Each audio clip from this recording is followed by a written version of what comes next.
ये पॉसिबल नहीं। हम्म। इसलिए आपने आगम पृष्ठ भरे पड़े हैं, आगम पे ध्यान दीजिए। हम्म। आगम के जो महापुरुष हैं, चाहे वो श्रावक हैं या संत हैं या साधु हैं, हम्म। उन्होंने गुणस्थान किस तरीके से बढ़ा, उनका लेवल कैसे बढ़ा, हम्म। वो चिंतन कीजिए। हम्म। और उस अनुसार हमारी धर्मचर्या होनी चाहिए। हम्म। तभी जाके हम अपना गुणस्थान बढ़ सकते हैं, या जो गुणस्थान हमारा है उसको स्थायी रख सकते हैं, हम्म। टिका रख सकते हैं, नहीं तो फिसल जाएंगे। हम्म। थोड़ा सा मुझे भी कुछ अजीब लगा, क्योंकि वही स्तवन जो रेगुलर करते हैं वही का वही सिस्टम। मैं बोला बड़ा मुश्किल से ऐसा कोई मौका मिलता, दो दो चार जन नए चेहरे आ जाते घर वाले सामाई के अंदर, और वो आके बस उनकी ठीक है, वो आ गए प्रेशर से आ गए या नाम के लिए आ गए या चेहरे के लिए आगे आ गए, तो उस टाइम पे भी चूक गए ना अपन एक चांस करके उनके मन में कुछ वोट देने का या कुछ भी डालने का करके, ऐसे लगा मुझे। ठीक है, मैं उस चीज में दिमाग में था मेरे को पूछना करके। देखो, हमारी जिनवानी तो इतनी कारगर है, ये इतनी बड़ी औषधि है कि इसको अगर अनचाहे भी सुन ले, मतलब इच्छा ना हो, और कोई हम्म। व्यक्ति इसकी इसकी जिनवानी को श्रवण कर ले, तो हम्म। भी उसका कल्याण हो जाता है। हम्म। आगम का प्रश्न है ये, कोई अनचाहे से भी सुन ले हम्म। और फिर अगर उसको ऊपर चिंतन कर ले, हम्म। एक तो रुचि से सुने, हम्म। स्थानक में जाए, मुनियों के पास जाए, भगवान के पास जाए, तो हम्म। कल्याण सुनिश्चित है ही। किंतु कोई अरुचि से भी सुन ले तो उसका भी कल्याण हो सकता है, बेशर्त हम्म। वो उसके ऊपर चिंतन मनन करे। पता है ऐसा कौन है साथ, ऐसा कौन व्यक्ति है हमारा आगम पृष्ठ पे, जिन्होंने बिना रुचि के वो वाणी सुनी? रोहिणी चोर चोर। देखो, बहुत अच्छा आशा जी कोठारी ने जवाब दिया। सुनना नहीं चाहता था, पिता ने ऐसी भगवान। शिक्षा दी उसे कि और सब कुछ कर लेना, पर महावीर के वचन तेरे कानों में नहीं आने चाहिए। प्रसंग ऐसे ही बन गया, कांटा चुभ गया और उंगली निकाली कान से, तो चार बातें सुन ली। घटनाक्रम लंबा है। अभय कुमार के द्वारा वो माया से वो जाल में आ गया, हम्म। किंतु भगवान की सुनी हुई वाणी पर उसने चिंतन मनन किया, तो यार ये भगवान ने सुना, तो भगवान तो सत्य बोलते हैं, झूठ नहीं बोलते। ये जो रचना की कर रखी है अभय कुमार ने, ये क्या है, ये नकली है।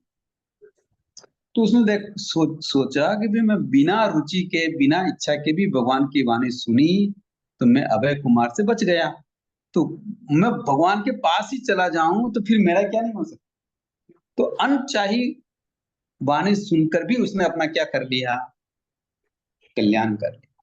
इसलिए हम जब कभी भी इकट्ठे हों, बैठे सामायिक करें, तो हम धर्म प्रज्ञप्ति यानी धर्म का चिंतन करें, तो भगवान ने क्या कहा, हमने कैसे व्रत लिए, कैसे पाप कर रहे हैं, पापों को कैसे कम करें, और हमें क्या करना चाहिए, और विशुद्धि कैसे बढ़े, चित्त की प्रसन्नता, चित्त की सरलता, अनासक्तिपन कैसे आए, उसके ऊपर चिंतन मनन करना चाहिए।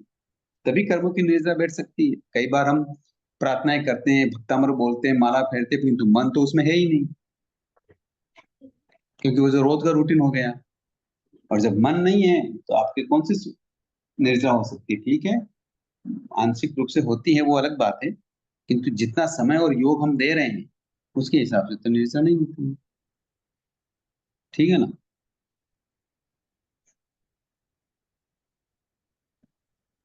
हाँ गुरु जी। गुरु जी, एक और एक सवाल है। कल एक छोटी सी एक एक दो पैराग्राफ कहीं पढ़ रहा था, तब उसमें महाप्रज्ञा जी ने लिखा था कि एक विज्ञान ने एक खोज कर रहे हैं कि मनुष्य 1000 साल तक जी सके। वो जीने की प्रक्रिया उन्होंने ये बताई है कि उसको फ्रिज में, मतलब ठंडी जगह में कुछ समय के बाद मनुष्य को रख देंगे, ताकि वो ठंडा हो जाए, और वो बाद में कुछ समय उसको बाहर ठंडा गर्म करेंगे तो वो जिंदा हो जाए। तो ये बात उन्होंने बताई थी। कुछ एक एक्सपेरिमेंट चल रहा है देश में, विदेश में। तो हम्म। गुरु जी, मेरे दिमाग में ये आया था उस बात को लेके कि अपन जो फ्रिज में सब्जियां रख रहे हैं, ठीक है, हम्म। तो वो फ्रिज में सब्जियां भी ऐसे ही हो रहा है ना कि नहीं, एकदम ठंडा फ्रीज में सब्जियां मर जाती है। मर जाती है। मर जाती तो फिर सचित कैसे रहेगा गुरुजी? नए पैदा हो जाती है। कैसे? ठंडी योनि की जीव पैदा हो जाते हैं। नहीं गुरुजी, अब जैसे अभी टमाटर रखा है या काकड़ी रखी हो, वो बाहर हाँ, बाहर निकालने के बाद तो क्या होगा, उसमें जीव कैसे होंगे? जीव रहता है, मैं यूं नहीं कह रहा हूँ मर जाता है, किंतु हम्म। कई बार देखो मेरी बात सुनो। हम्म। अब टमाटर सर्दी में पकता है, गर्मी में पकता है, बाहर पकता है मैदानों में। गर्मी में। हाँ ठीक है ना। अब हम्म। मान लो कोई किसी जीव को अगर गर्मी वाले मैदान में रहता है ना, उसको अगर ठंडक वाले मैदान में रख दें तो वो मरता नहीं है क्या? मरता तो है ही है। हम्म। पर उसमें जो दूसरे जीव पैदा हो जाते हम्म। हैं उनके मतलब, देखो, जीवों के पैदा होने की जो स्थल है वो हम्म। सचित, अचित और मिश्र। एक तो ये, एक सचित, उष्ण, अचित और मिश्र। मिश्र, हाँ एक ये स्थल ओके। होता है। हम्म। एक स्थल होता है ठंडा, गर्म और मिश्र। हम्म। ये भी होता है। ठंडा, तो गर्म और मिश्र, ओके ठीक है। मिश्र ये भी होता है, शीतल, उष्ण और मिश्र ऐसा बोलते हैं। हम्म। तो जो ठंडे प्रदेश में पैदा होने वाले जीव हैं हम्म। उनको अगर गर्मी में लाएंगे तो वो मर जाएंगे, हम्म। और जो गर्मी में पैदा होने वाले जीव उनको ठंडक में रखेंगे तो वो मर जाएंगे। हम्म। किंतु उस जगह पे जो स्थल बन गया जिसको हम्म। बोलते हैं योनि, उस पर हम्म। ठंडक वाले जीव पैदा हो जाएंगे। हम्म। अच्छा। ऐसा। तो मेरे वो जो जो पढ़ने में। हम्म। एक्सपीरियंस कर रहे हैं वो हजार हम्म। साल जीने की, तो हम्म। भगवान की वाणी से विरुद्ध बोल रहे हैं। भगवान हम्म। ने तो क्या बताया, पांचवा है कि आयु कितनी बताई? 100 साल मैक्सिमम, 150 जो भी जाजिरी है कुछ। जाजिरी, 100 साल जाजिरी। जाजिरी का मतलब 200 साल से कम। ठीक है, ओके। हम्म। अब 1000 साल कैसे कर देंगे? हम्म। क्योंकि उन्होंने एग्जाम्पल दिया था कीड़ियों का, उसमें दिया हुआ हम्म, है, लिखा हुआ है कि हम्म, एक्सपेरिमेंट, उन्होंने पूरा वर्णन बताया उसमें कि हम्म, कीड़ियों को ठंडे में जब डाल देते हैं तो वो लगभग मर जाती है, वो हिलती डुलती नहीं है। और जैसे ही, जैसे बर्फ में कीड़ियां पड़ जाती तो वो मर जाती है, और जैसे ही हम्म, वो बाहर आती है और वो गर्म वायु में आती, वो कीड़ियां चलने लग जाती है। तो ये एक्सपेरिमेंट का एक हिस्सा है उनका। तो मेरे दिमाग में ये चल रहा था, तो वेजिटेबल्स जो सब्जी है, फ्रूट्स है जो अपन फ्रिज में रख रहे हैं, तो वो भी तो यही तरीके का होना चाहिए ना। वो तो उनका जीवन रुक जाता है, कहने का मतलब है सांस भी रुक जाती है उनकी, लेकिन अंदर जीवन तो रहता है, वो तो आत्मा तो चलती रहती है उनकी। लेकिन जैसे ही गर्म उनको मिलता है, वो जीवित हो जाता है। ऐसे उन्होंने लिखा था, कीड़ियों का उन्होंने एग्जाम्पल दिया था, वो मेरा दिमाग कल रात से चल रहा है। कीड़ियां क्या समुच्चय है? कीड़ियां क्या है? बेंद्री, समुच्चय। तेंद्री, चौंद्री ये क्या है? असनी, पंचेंद्री ये क्या है? ये समुच्चम जीव। अच्छा। इनको जैसा स्थल मिलता है वैसे वो ठंडे हम्म। प्रदेश में भी पैदा हो जाती है और गर्म प्रदेश में भी पैदा हो जाती है। जैसे अभी गर्मी अच्छा। का मौसम है और बारिश गिरती हम्म। है तो फटाफट मच्छर वगैरह उत्पन्न होते कि नहीं होते हैं? हाँ, होते होते होते। कई बार तेज बारिश हो जाती है तो छोटे छोटे मेंढक निकल जाते हैं। हम्म। वो पंचेंद्रिय हैं, फिर भी हम्म। समुच्चय में। हम्म। वो किसी गर्भ से पैदा नहीं हुए, समुच्चय में पैदा हम्म। होते हैं। तो ऐसा जो वो हम्म। बता रहे हैं ना, तो हम्म। अब क्या एक्सपीरियंस कर रहे हैं वो मुझे इतना मालूम नहीं है, पर हम्म। उष्ण क्षेत्र में पैदा हुए जीव अगर ठंडे पदार्थ में जाएंगे तो वो मर जाएंगे। उनका कलेवर वैसा ही रह सकता है, उसमें हम्म। नया जीव पैदा हो सकता है, हम्म। किंतु वो जीव मर जाता अच्छा। है। अब ठीक। उसको वो ये मान रहे हैं कि वही जीव है, तो ये थोड़ा उनका अभी समझ नहीं है। हम्म। क्योंकि यहाँ तो आगम पृष्ठ बताते हैं कि शीत, उष्ण और शीतोष्ण योनियां होती है, या जीव हम्म। पैदा होते हैं। और शीत योनि वाले को अगर उष्ण योनि में रख दें तो मर जाता है, और उष्ण हम्म। योनि वाले को अगर शीत योनि में डाल दें तो मर जाता है। हम्म। हाँ, पर ये ठीक है। समूची में आप अगर हम्म। देखो ज्यादा ठंडक पने में भी रखते हैं तो वहाँ हम्म। फूलन आती कि नहीं आती? आती आती गुरु जी। बस तो यही चीज है। हम्म। ठीक है गुरु जी। अरे ये जो एक्सप्लेन कर रहे हैं उसके ऊपर हम माता लगा रहे हैं, इतना चीज अब भगवान की वाणी पे लगाए ना, बात तो सही है गुरु आगम जी, के मेरा प्रश्न मेरा एक एक प्रश्न पे इतने इतने चीजें लिखी हुई हैं कि अगर उनके ऊपर भी चिंतन करें तो आत्मा के जो ऊपर आवरण आए हुए हैं, ज्ञानावरणी कर्म के, दर्शनावरणी कर्म के, मोहनी के, ऐसे उड़ जाएंगे जैसे हवा आती तिनके उड़ जाते हैं। हम्म। पर ऐसा करते नहीं क्योंकि श्रद्धा नहीं। समझ नहीं, इसलिए ऐसा करते नहीं, होता नहीं। सही बोल रहे हो।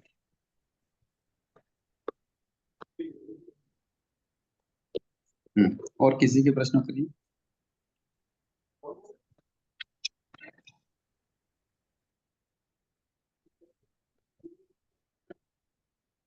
जय जिनेन्द्र सर, हाँ सर, प्लीज। मेरा एक प्रश्न था कि जैसे अपने ये जोमेटो स्विगी वगैरह ना, या फूड डिलीवरी वाले, हम्म वो उसमें किसी कोई काम नहीं, वो डिलीवरी भी नहीं, जैसे कोई बड़े लेवल पर काम करता है, वो क्या करना चाहिए या नहीं चाहिए? क्या काम, काम बताओ ना, क्या बड़ा लेवल? फूड डिलीवरी, जैसे अपना खाना वाना बेच देते हैं ना घरों में ले जाके, खाना बनाने का फूड ना? डिलीवरी। हाँ, फूड डिलीवरी, खाना देते हैं पैकेट में, होटलों से ले जाके। नहीं तो आप केवल डिलीवरी उसमें कर रहे हैं, खाना बना रहे हैं? नहीं नहीं नहीं, मैं कर नहीं कर अरे कुछ मैं नहीं, आपकी जैसे नहीं कोई बता रहा हूँ, आप जो प्रश्न कर रहे हैं उसका जवाब बता रहा हूँ कि भाई जो जो प्रश्न कर रहे हैं उसमें केवल डिलीवरी तक का मैटर है, या आप पूरा नहीं वो?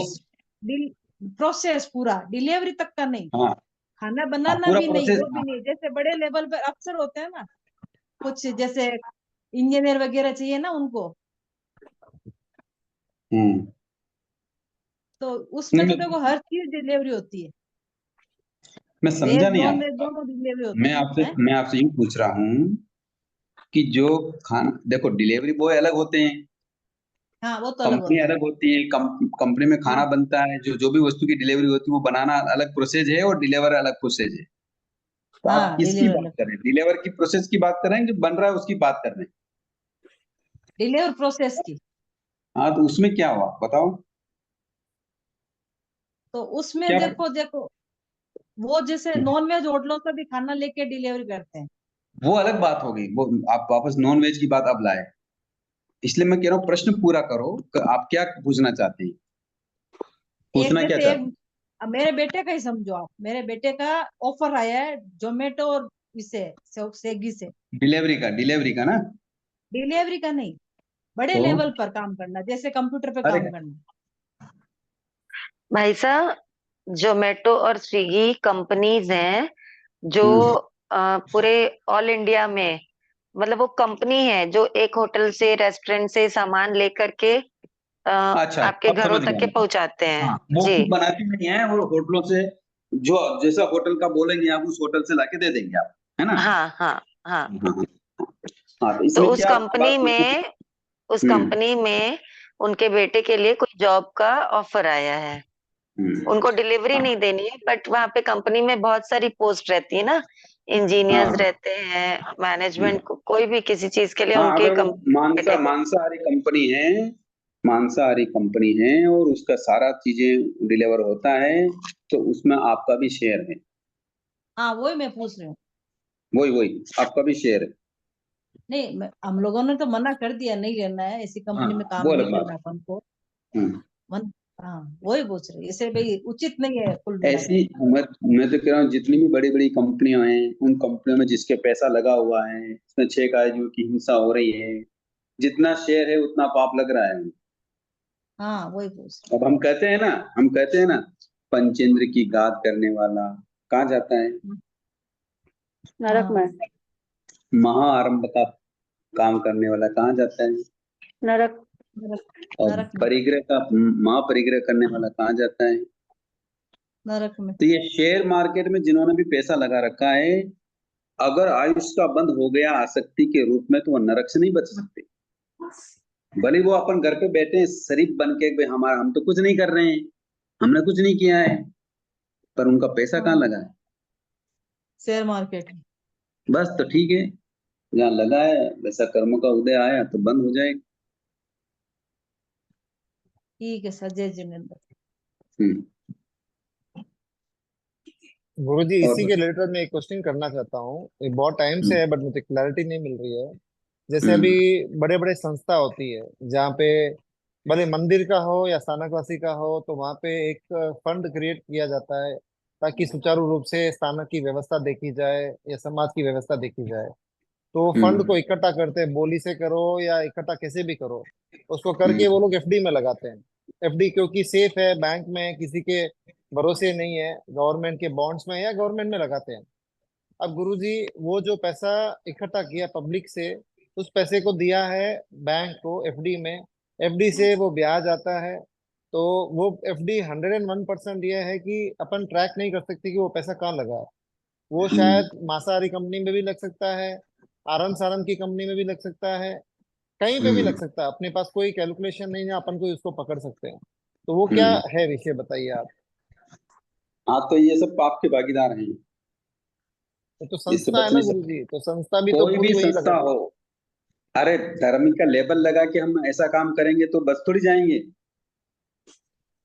तो ये रुपए इकट्ठा मान करके लो हमने रखेंगे अपने कहाँ। घर पे, मेरी बात सुनिए, हमने अपने घर के बाहर लेबल रखा, लगा दिया जैनम विला हम्म, या जय जिनेन्द्र या ये हम्म, जैनियों का घर है, ऐसा लेबल लगा रखा है। हम्म, और अंदर अगर हम मांसाहार का, मद्य का, कुवैष्णव का कार्य कर रहे हैं तो क्या हम बच जाएंगे?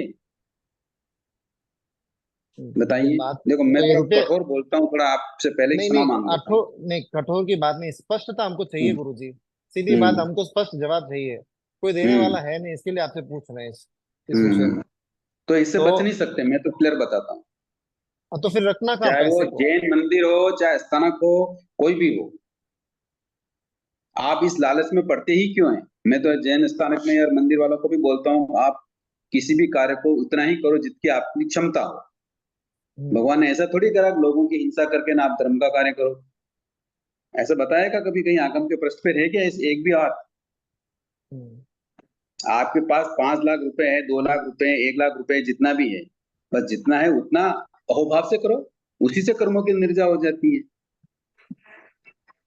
या फिर आपने वो दान दे दिया, उसको भूल जाओ, उसके प्रति आसक्ति मत रखो। फिर वो वो तो ट्रस्ट ठीक है वाले गुरुजी। एफडी करा लें, शेयर मार्केट में रखें, कुछ भी करें, आपका उससे कोई लेना देना नहीं। आप गोस्वामी गोस्वामी गोस्वामी करो, फिर कोई दिक्कत नहीं।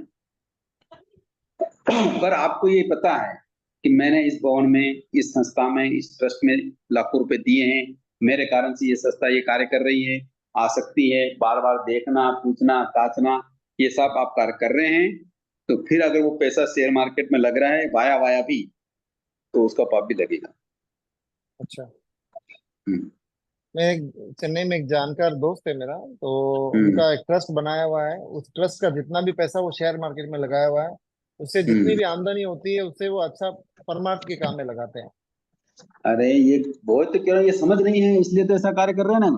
प्रमाद कौन सा कर लिया आपने? एक तरह तो आप 6 गाय जीवों की हिंसा की अनुमोदना कर रहे हैं और करवा रहे हैं, मान लो आपका भागीदारी है तो कर रहे हैं। एक तरफ हम्म, तो आप जीवों की हिंसा करें और एक तरफ आप परोपकार करें, उसको परोपकार मान रहे हैं, ये कैसे बैठता है गणित? ऐसा नहीं। आप यहाँ नैतिकता की बात है, भगवान के शासन में उसी का प्रवेश है जो मार्गानुसारी के 35 बोलों को जानता है। और पहला बोल ही आया है, क्या बोल आया पहला? न्याय संपन्न विभव। अगर न्याय नीति पूर्वक आप अगर पैसा इकट्ठा कर रहे हैं, कमा रहे हैं, उस पैसे से अगर आप पुण्य कर रहे हैं, दान दे रहे हैं, लोगों का भला कर रहे हैं, तो कोई दिक्कत नहीं। कर यूं ऐसा करके प्रकारांतर से आप हिंसा, चोरी, झूठ, एक बात मैं कहूँ कि मान लो कोई डाका डाल रहा है, हिंसा कर रहा है, चोरी कर रहा है, लोगों की हत्याएं कर रहा है और पैसा इकट्ठा करके लोगों का उपकार कर रहा है, लोगों को दान दे रहा है, क्या गवर्नमेंट उसको छोड़ देगी? नहीं। क्यों? उपकार कर रहा है, लोगों का भलाई कर रहा है, फोकट में पढ़ा रहा है, उसके चिकित्सा का उसमें खर्च कर रहा है, लोगों को गरीबी है तो उनको भवन बना के दे रहा है, सब कुछ तो उपकार कर रहा है, उसके अपने पास तो कुछ रख नहीं रहा है, फिर उसको क्यों दंड करेगी बताओ? किसी किसी को तो लूट रहा है और किसी को तकलीफ तो दे ही रहा है। बस तो ये देखो, व्यवहार में भी ऐसा नहीं चलता है, तो फिर अध्यात्म सेक्टर में जो कार्बन शरीर है वो आपको कैसे छोड़ देगा? ऐसा नहीं होता।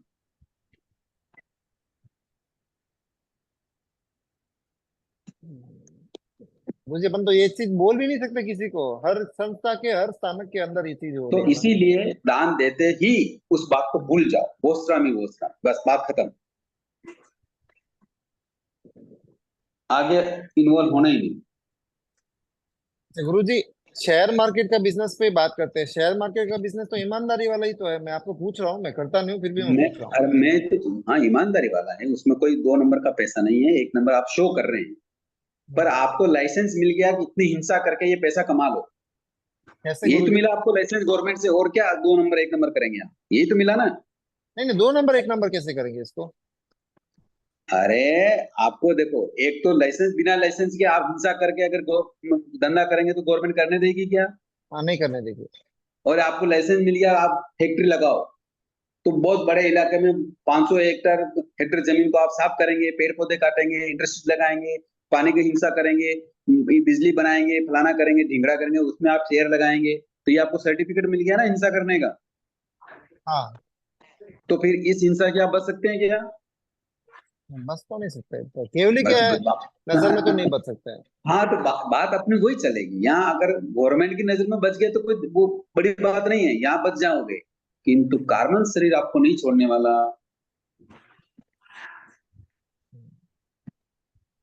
इसलिए लाइसेंस से हिंसा करो और एक को बिना लाइसेंस के हिंसा करे, ऐसा थोड़ी। लाइसेंस करने वाला भी हिंसा करता है तो उसको पाप लगेगा।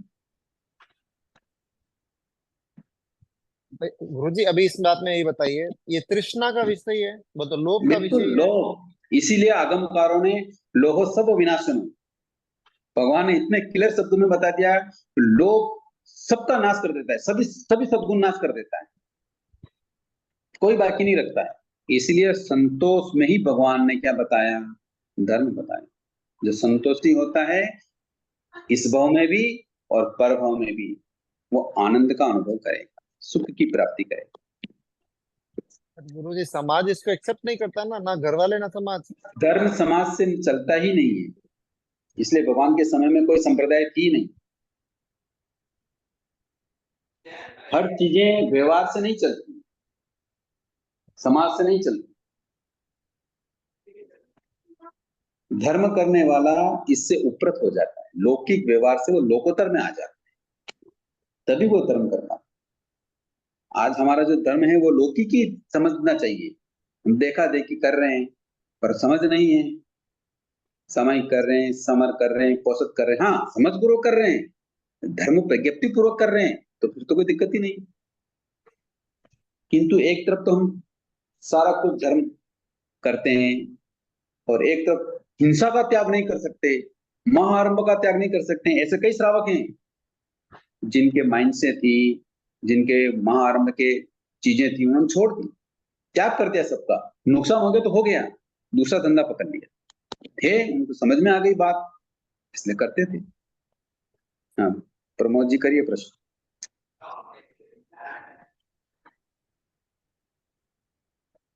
सर मुहर्रम में क्या मतलब हुआ? मुहर्रम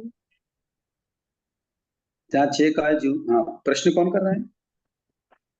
प्रमोद जी ना? नहीं, मैं कर रही हूँ। मुहर्रम का थोड़ा वो बताइए। अनीता जी जैन ने पूछा है अभी। हाँ हाँ हाँ हाँ, एक मिनट, वो हैंड से क्या कर रखा है उन्होंने, प्रमोद जी ने कर रखा, उनका पहले प्रश्न ले ले। प्रमोद जी, आप अनम्यूट कीजिए खुद को।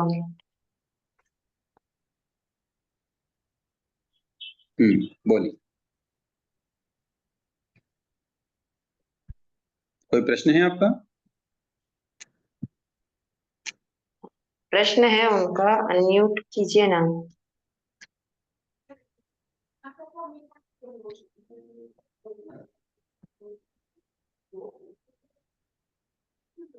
चलो ठीक है, हाँ, आप आप कौन टाइप पूछ रहे थे? आप टाइप कर दीजिए प्रमोद जी, आप टाइप कर देंगे तो हम पढ़ के बता देंगे सवाल को। हाँ, अनिता जी कीजिए प्रश्न।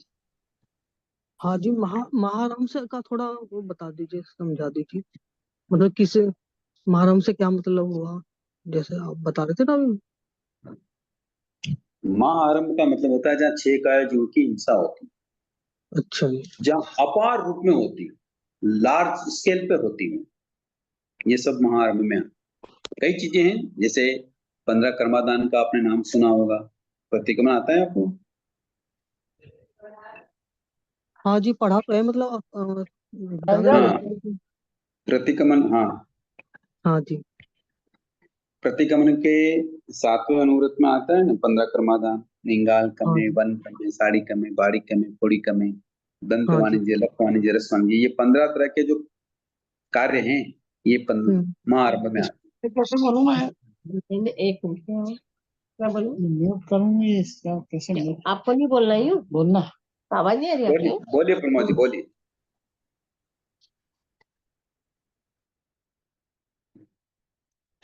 समझ में आया अनिता जी? हाँ जी, मतलब जितनी भी इंडस्ट्रीज चल रही है, जितनी हाँ भी जी। इंडस्ट्रीज है ना, ये सारे इंडस्ट्रीज महाआरंभ में आते अच्छा जी। हैं। इस इंगाल कमे, जैसे क्या करते हैं, कोयले का व्यापार करते हैं, कोयले बनाते हैं, है ना, हम्म, ये बड़े लार्ज स्केल पे बनाते हैं, है अच्छा। ना, बहुत बहुत वनस्पतियों को जलाते हैं, है ना, तो ये क्या है, ये क्या है? ये सब महारम। तो जैसे हम घर में रहते हैं, हम तो इस तरह का वो करते नहीं है, तो हमारे लिए मतलब महारम का क्या आप घर मतलब? पे नहीं करते हैं, पर जिस फैक्ट्री में आप शेयर लगा रखे हैं, बात शेयर मार्केट की चल रही थी ना, हाँ जी। तो उसमें तो फिर अपन करते हैं ना, शेयर हम्म, लगाते, तो आपका भी उसमें क्या हो गया, भागीदारी हो गई। नहीं, हम तो जैसे हाउस वाइफ घर में ही सब वो करते हैं, तो उसमें हमारे लिए क्या वो हुआ महारम मतलब? नहीं नहीं, घर वाले को नहीं होता है, ये जो बिजनेस करते हैं ना, हाँ जी। हाँ, उनकी बात कर रहे हैं। अच्छा, उनकी बात है ये। हाँ, घर में भी, घर में भी अपन अगर कई चीजें करते हैं ना, तो उसमें भी आपको पाप लग सकता है। नहीं, क्या जैसे क्या क्या क्या? आटा चक्की चलाना, जैसे आटा चक्की चलाना, हाँ जी। आटा चक्की चलाते हैं घर में, कई चीज का बहुत सारी नहीं, चीजें करते हैं। वो तो हम अपने मतलब अपने लिए ही घर नहीं, की अपने लिए करते हैं, बिजनेस बिजनेस हाँ, नहीं, बिजनेस वो तो हम करते अपने, हैं। नहीं नहीं, बिजनेस नहीं, जैसे हाँ, हम तो अपने बिजनेस नहीं करते हैं तो फिर घर कोई का दिक्कत शुद्ध नहीं। अगर उसका घर बिजनेस का करते हैं शुद्ध उसको, आटा बनाते हैं, बस वो है हमारा तो घर का शुद्ध वो आटा। तो कोई बात नहीं, खुद के खाने के लिए वो परिभोग के लिए करते हैं ना, वो कोई दिक्कत हाँ, नहीं, वो महाआरंभ है। किंतु उसका अगर अच्छा। बिजनेस करते हैं, तो फिर वो क्या हम्म, है, महाआरंभ में आ जाता हाँ जी। है, ऐसा। अच्छा। हम्म।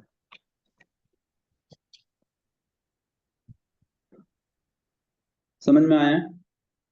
हाँ जी, आया मतलब समझ में। जैसे जैसे माइंस वगैरह होती है, तो वो क्या करते हैं, जमीन को फोड़ना पड़ता है, उसमें ब्लास्ट करते हैं। हम्म। हम्म, तो ये जो चीजें हैं ना, ये चीजें महाआरंभ वाली है। जैसे और भी कई चीजें हैं, जैसे इंगाल बड़े बड़े जंगलों में कोयला बनाते हैं, कई हम्म, बार बड़े बड़े जंगलों का ठेका दे देते हैं लकड़े काटने के लिए, वो जो हम्म, ठेका लेते हैं, ये महाआरंभ है। जैसे अच्छा। जैसे कोई भाड़े पे गाड़ियां चलाते हैं, बसें चलाते हैं, हम्म, कारें चलाते हैं, ये भी क्या है, बनाते हैं और किराए से चलाते हैं, तो ये भी क्या है, भाड़ी कम हम्म, में है, साड़ी कम में है, ये अच्छा। महाआरंभ है। हम्म, हाँ, दांत का व्यापार करना, जैसे हाथी के दांत का, नख का, केस का, गाय के बाल का, खाल का, ये भी क्या है, महाआरंभ में आता है। अच्छा। लाख का व्यापार करना, जैसे ये पेंसिल वगैरह बनाते हैं, पेन वगैरह बनाते हैं, इनका भी व्यापार करना, ये क्या है, बनाना, मतलब बनाने के बाद बेचना, वो महाआरंभ नहीं है। अच्छा। इनका निर्माण करना, ये महाआरंभ है। हम्म, जैसे शराब बनाना, है, हम्म, मधु मधु मतलब शहद शहद इकट्ठा करके फिर बेचना, चर्बी बेचना, ये सब। ठीक। जैसे केश वाणिज्य भी आता है, जो द्विपद है या दास दासी है, जो पशु पक्षी है, इनको बेचने का काम करना। विष, मतलब जैसे तो जिसमें सर मरण हो जाए, बस प्राण निकल जाए, ऐसे ऐसे विष शस्त्र का प्राणघातक ऐसे वस्तुओं का व्यापार करना। हाँ जी। मतलब बिजनेस है एक तरह से, उसमें महारम होता है, घरेलू उसमें इतना वो नहीं ना होता है। घरेलू अपन खुद के लिए कर रहे हैं, वो महाआरंभ नहीं। अच्छा अच्छा। हम्म, ठीक है, समझ हाँ। में आया बातें? हाँ जी। और बोलिए।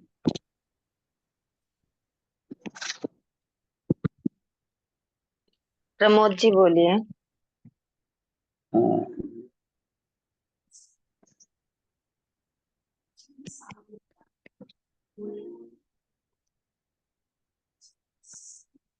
हम्म, आप म्यूट हैं, अनम्यूट कीजिए खुद को फिर बोलिए। हाँ कर। हेलो। हाँ बोलिए।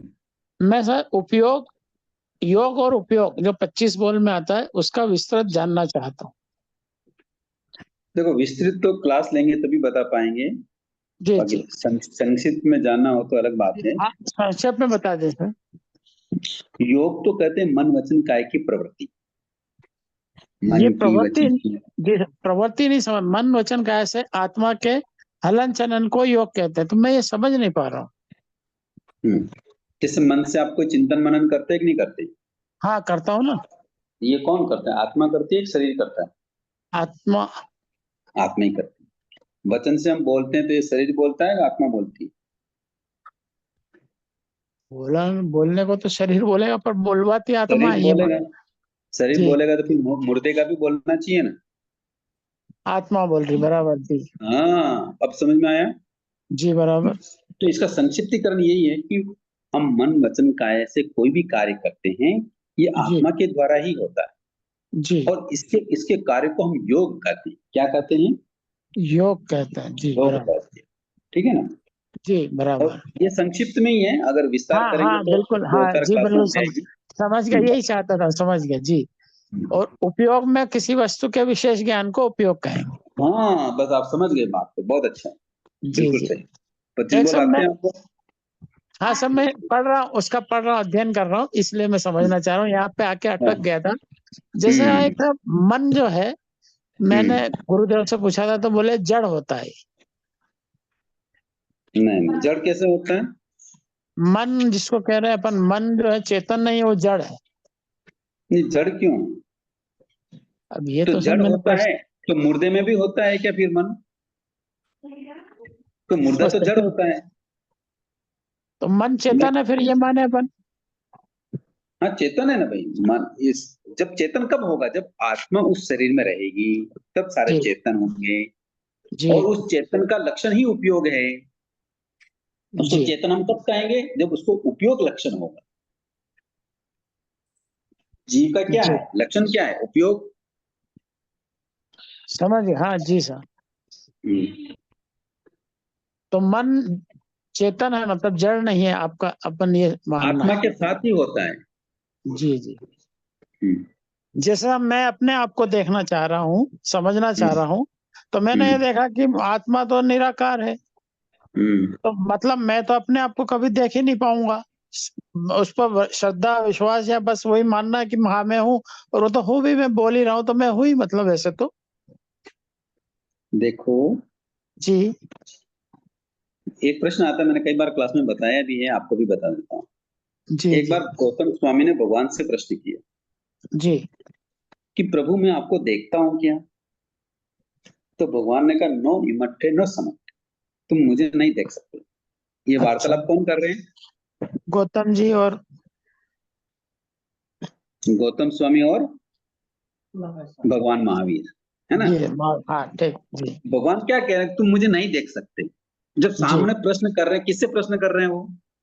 महावीर स्वामी से। और खुद भगवान कह रहे हैं कि तुम मुझे नहीं देख सकते। जी बराबर। इस बात को समझे आप? मतलब वो निराकार है इसलिए नहीं देख सकते, यही माने।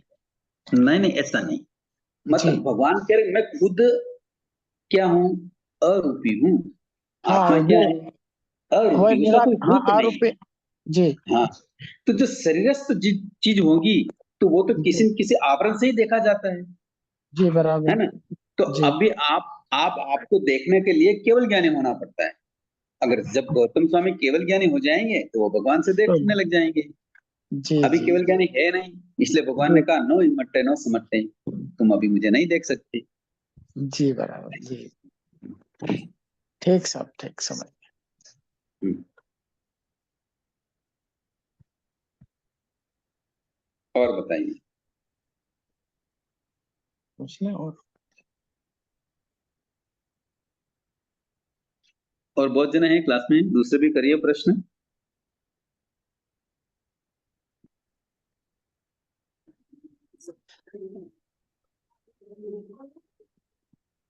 गुरुजी आपने एक बात कही थी कि शेयर मार्केट करते करते अगर आयुष्य बंद हो गया तो हम्म तो ये बात तो समझ में नहीं। इसका मतलब कहीं आसक्ति रहेगी शेयर मार्केट करते करते और राग हो गया तो उस वक्त कोई उत्कृष्ट उत्कृष्ट नहीं ऊंचे भाव आ गए, मतलब प्रसन्नता के या प्रतिकूलता के, तब आया है। आयुष्य बंद हो जाएगा, ऐसे ही बता रहे थे आप। हाँ जी, अगर मान लो कभी शेयर मार्केट बढ़ गया, आपने लाखों रुपए की पूंजी लगा रखी है, 2-5 लाख रुपए कमा लिए, प्रशंसित हो गए, है ना, तो मैंने बहुत अच्छा पैसा कमाया, और उसी समय मान लो आयुष्य का बंद हो गया, तो नरक का आयुष्य का बंद हो सकता है। गुरुजी अगर मध्यस्थ भाव रहे तो? मध्यस्थ रहते नहीं है ना, आप आसक्ति है, आप मध्यस्थ भाव रखेंगे कैसे? तभी तो आपने पैसा लगा रखा है। आपको पता है वो कंपनी हिंसा वाली है, महाआरंभ वाली है, उसमें बहुत प्रॉफिट होता है, वो इतने लार्ज स्केल पर कार्य करती है, सब कुछ देख के ही तो पैसा लगाते हैं। गुरुजी मैं यहाँ पे एक अंकल है, जो साध्य करने जाता हूँ मैं कभी कभी, तो बुलाते जब जाता हूँ मैं, तो उनका शेयर मार्केट का बिजनेस 40-50 साल से कर रहे हैं, बहुत रमे हुए खिलाड़ी है। गुरुजी वो कभी कभी 10-10 करोड़ गमाते हैं और 10-10 करोड़ कमाते हैं एक ही दिन के अंदर। पर उनकी जो वो उनके बच्चे सब बोलते हैं कि इनकी कोई चंचलता नहीं आती, जाता है तो भी और ना ठहरता है तो भी, वही ये का तो वही बात उनका नहीं। जीवन शैली है। देखो मेरी बात सुनिए, हमारे यहाँ कालू कसाई की बात आती है ना, तो कालू कसाई क्या करता है? उसका शरीर का मेल निकाल के उसका नहीं, वो वो तो पाड़े बंद कर दिया, मारता है। उसके वो तो बंद कर दिया, इसलिए उसने वो किया, तो रोज तो पाड़े मारता है ना। 500 पांडे मारता है। हाँ, आज भी हम देखते हैं, बाजार में जाते हैं तो कई जगह ऐसे मीट की दुकानें होती हैं, तो जो आदमी बकरे को या मुर्गे को काट रहा है या मार रहा होता है, तो वो क्या क्रोधी दिखाई देता है क्या? नहीं नहीं नहीं, ऐसा तो नहीं हैं? होता। वो हर समय कुश्ती मार लड़े झगड़े करता है क्या? नहीं नहीं। करता। वो भी कोई कस्टमर आता है तो आइए आइए आइए, क्या दूं आपको, बताइए, ऐसे ही बोलता होगा ना। हाँ हाँ हाँ। तो उसके मुंह में कितनी प्रसन्नता है, जीवन में कितना मिठास है, तो क्या उस व्यक्ति को क्या कहें? बताइए, आपने जो एग्जांपल दिया ना, उनके पिताजी को करोड़ों रुपए का नुकसान हो जाता है, करोड़ों का प्रॉफिट हो जाता है, तो भी वो शांत रहते हैं, तो ये भी शांत रहता है, क्या करें फिर बताओ? जिएंगे कैसे वो बता दो, अभी तो आप ऐसे बोलेंगे तो कुछ धंधा ही नहीं कर पाएंगे। बताइए अब क्या करें, या तो फिर आपके जो मीठा लगे वो बोले। नहीं नहीं, मीठा लगे वो बोलना नहीं है, वो तो बोलने के लिए हजारों लोग बैठे हैं। इसलिए देखो, सही भगवान है। का मार्ग बिल्कुल स्पष्ट है, किंतु हम उस चीज को समझना नहीं चाहते, हम वैसा ही देखना चाहते हैं, वैसा ही समझना चाहते हैं जैसा हमारे मन को गमता है, उसके अर्थ वैसे ही निकालने लग जाते हैं, ये चीज सही नहीं।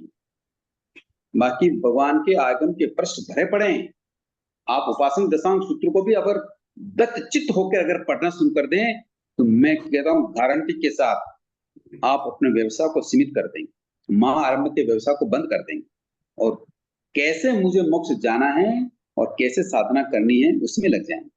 किंतु आप पढ़ें तब, अगर पढ़ना ही नहीं चाहते हैं और जो कुछ भी पढ़ रहे हैं उसका अर्थ भी हमारा मन क्या चाहता है वैसा लेना चाह रहे हैं, तो फिर क्या कर सकते? फिर तो कोई इलाज नहीं।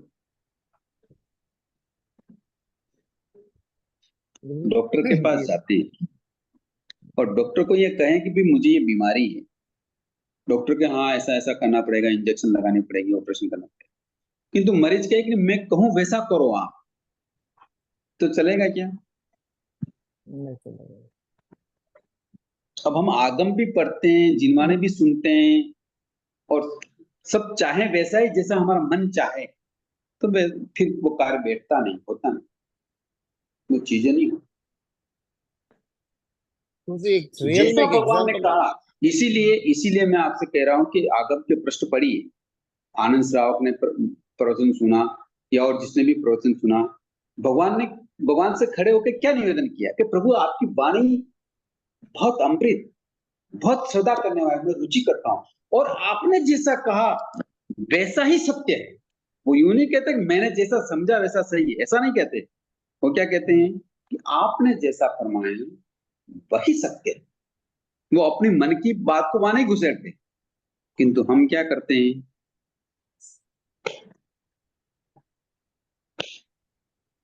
हाँ बोलिए।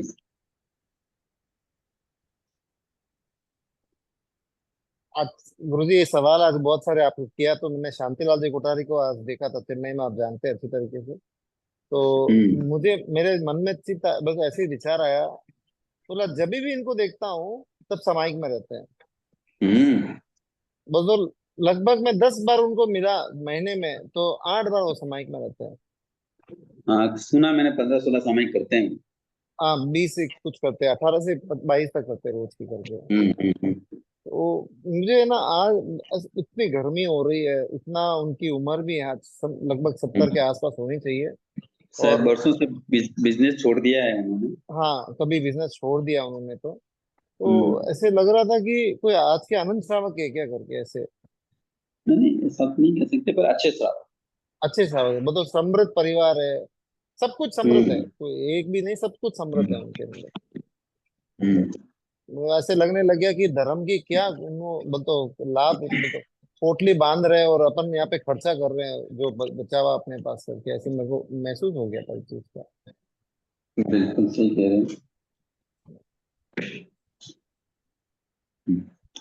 और बोलिए पर किसके प्रश्न हैं।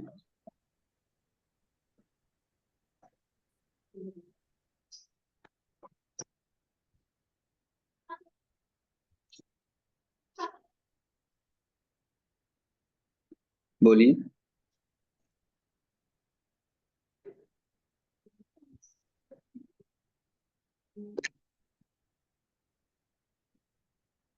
बोलिए फटाफट बोलिए, टाइम जा रहा है।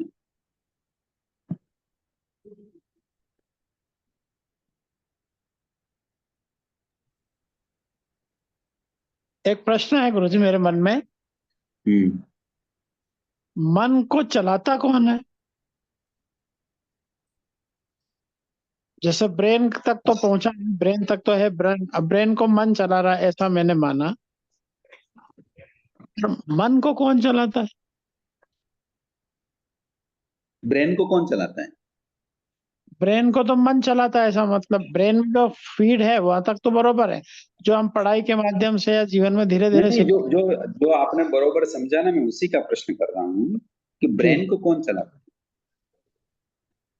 मैंने सोचा था मन चलाता। तो मन को कौन चलाता है? हाँ यही तो प्रश्न है। तो अरे, मन ब्रेन को चलाने लग गया तो मन को कौन चलाएगा? हमारे सारे शरीर की जो भी सिचुएशन है, वो जी, सारे सिचुएशन कर्म के अधीन है। किसके अधीन है? कर्म के। कर्म के अधीन। हमारा ये जी, शरीर बना है नाम कर्म के कारण। जी, किसके कारण? नाम कर्म के नाम कारण। कर्म के कारण। अब जी, इसमें हम कितना सोच पाते हैं, कितना समझ पाते हैं, ये ज्ञानावरणी कर्म के आधार पे करना पड़ता है। जी कितना बराबर। सही समझते हैं, ये दर्शनावरणी कर्म के ऊपर जी, है। और जी कितने समय तक हम शरीर में रहेंगे, ये आयुष कर्म के हिसाब से है। बिल्कुल सही, जी और बराबर। कितना हम भगवान की आज्ञा के अनुसार सोचेंगे, ये मोहनी कर्म के आधार पर है। तो ये कर्म के अधीन है। ये कोई अच्छा, ब्रेन से चल रहा है या मन से चल रहा है, ऐसा नहीं। ये अच्छा, क्रियाएं कब कहाँ से चल रही हैं? कर्म से, पुराने का। कर्म से। और कर्म कौन कर रहा है? आत्मा। आत्मा। जब आत्मा जैसा कर्म करती है, कार्बन शरीर वैसा ही हमारे साथ बिहेव करता अच्छा, है।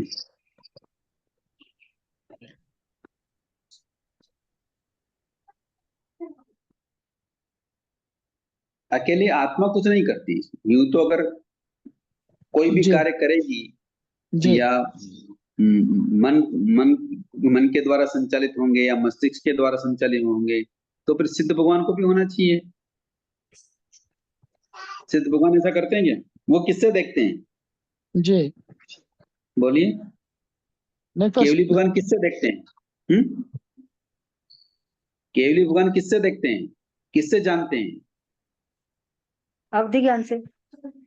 मुझे बरोबर नहीं बताइए। है। केवल ज्ञान केवल दर्शन। नहीं नहीं। हाँ तो केवल ज्ञान केवल दर्शन से जानते हैं, तो किससे जानते हैं? केवल ज्ञान केवल दर्शन किसका विषय है? आत्मा का, अध्यात्म। आत्मा। हाँ, डायरेक्ट आत्मा से देखते हैं। जी, इंद्रियों से नहीं देखते। वो चलते हैं जी, तो भी किससे चलते हैं? आंखों से देख के नहीं चलते। किससे चलते हैं? आत्मा के थ्रू, आत्मा। ज्ञान से, केवल ज्ञान। ज्ञान, आत्मा को देख से चलते हैं। समझ में आया? जी। इसलिए हमारा जो सारा फंक्शन चल रहा है वो कर्म के अधीन है। जी।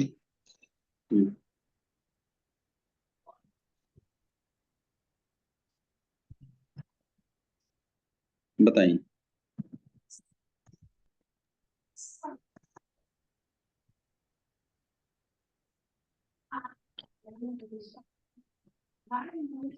भाई साहब, कल एक सिचुएशन आई थी ऐसे ही। अभी जो ये कोलकाता का जो एक केस हुआ है, ऐसे ही जब चर्चा चल रही थी तो मैंने बोला पता नहीं कैसे कर्म किए होंगे जो, मतलब किस स्थिति में ऐसा आयुष्य बांधा होगा उसने, जो ऐसी उसकी स्थिति हुई है। तो मेरे साथ जो लोग थे उन्होंने बोला ये कैसे इसमें साबित होता है कि उसने पहले का भोगा है या जो दूसरे लोग थे उन्होंने नया बांधा है। दोनों बात साथ में होती है, दोनों बातें साथ में होती है। जी। जिसने किया उसके कषाय के परिणाम थे, तो उन्होंने नए कर्मों का बंध किया, और जिसके साथ हुआ उसके कर्म उदय में आ गए। ये अगर जिसके साथ हुआ, अगर उसने संभाव रख लिया तो उसके कर्मों की निर्जा हो गई। संभाव नहीं रखा, उसने भी कषाय परिणाम अपनाए, तो फिर अगले भाव में फिर साथ मिलेंगे, फिर ऐसी चीजें होगी। भगवान ने दीक्षा ले ली तो सात्विक स्थान में आ गए, कषाय को क्या कर दिया उन्होंने? उपशम कर दिया या क्षोक्षम कर दिया। ओके, अब भगवान को इतने कष्ट आए, है ना, तो भगवान के नए कर्मों का बंध हुआ क्या? नहीं। क्यों? सहन किया क्योंकि कषाय नहीं रखी उन्होंने। कषाय नहीं थी। देखो बिल्कुल समझ में आ गया ना, तो कषाय नहीं थी, जो उनके जो कर्म किए हुए थे वो निर्जरित हो गए। किंतु भगवान के जिसने कष्ट दिया उसके कर्म का बंध हुआ कि नहीं हुआ? जी। क्यों हुआ? क्योंकि उसने कषाय पूर्वक किया ना, उसके कषाय पूर्वक थे। किया है। बिल्कुल बात क्लियर है ये, है ना? तो अब जो कलकत्ता में जो भी घटना घटी, तो वो घटना बच्ची के कर्म उदय में थे निश्चित। जी। अब जिसने की उसके नए कर्मों का बंध हो गया, और उस बच्ची ने अगर संभाव नहीं रखा, वो भी कषाय के आवश्य में आ गई, तो फिर नए कर्मों का बंध हुआ। फिर ये लोग कहीं न कहीं आपस में मिलेंगे, फिर ऐसी घटना होगी। आज बच्ची के साथ हुआ, कल बच्ची उनके साथ करेगी। बच्ची का जीव। मैंने भी पार्श्वनाथ भगवान और कमठ का ही एग्जाम्पल देके उनको समझाने की कोशिश की थी, फिर भी मैंने सोचा एक बार आपसे चर्चा करूं। देखिए, कमठ और पारसनाथ भगवान के एक बार मामूली झगड़ा हुआ जो राज्यसभा तक चला गया, उसमें इतनी कर्मों का बंध हो गया कि हर जन्म में ये आपस में मिलते थे। कमठ नरक में जाता था और भगवान का जीव देवलोक में जाता था, एक जैसे आयु पाते थे, और फिर कभी न कभी जंगल में कहीं कहीं मिलते रहते थे। और हर बार भगवान ने संभाव रखा। क्या रखा? संभाव रखा। एक तरफा संभाव रखा।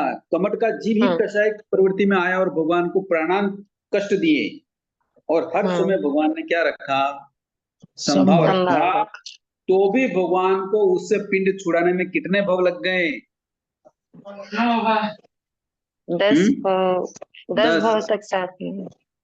10, 8 भव, 8 भव। 8 भाव। 8 है या 10 है, याद नहीं आ रहा। देखो, हो सकता है एक तरफा, हाँ चलो कोई बात नहीं, एक तरफा संभाव रखने के बावजूद भी ये 8-10 भाव तक आपस में क्या होते रहे? मिलते रहे, और भगवान को कष्ट सहना पड़ा। तो हम अगर थोड़े आपस में उलझते रहेंगे, उसने मेरे को मारा, मैं भी उसको कषाय करूं, उसने भी कषाय करूं, तो फिर कितने भाव करने पड़ेंगे आपस में?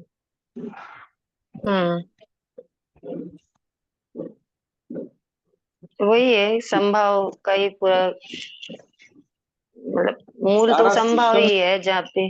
बिल्कुल, भगवान ने जितनी भी धर्म आराधना के प्रकल्प बताए, उन सबका एक ही उद्देश्य है, कि आत्म स्वभाव में आ जाए, बस समभाव में आ जाए।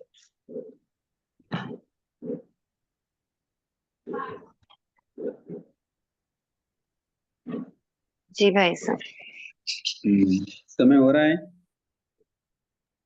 हाँ सर। ओके सर, बहुत बहुत धन्यवाद। जय जिनेन्द्र, आभार। जय जी। आपका बहुत बहुत आभार सर, नैतिक कृपा की।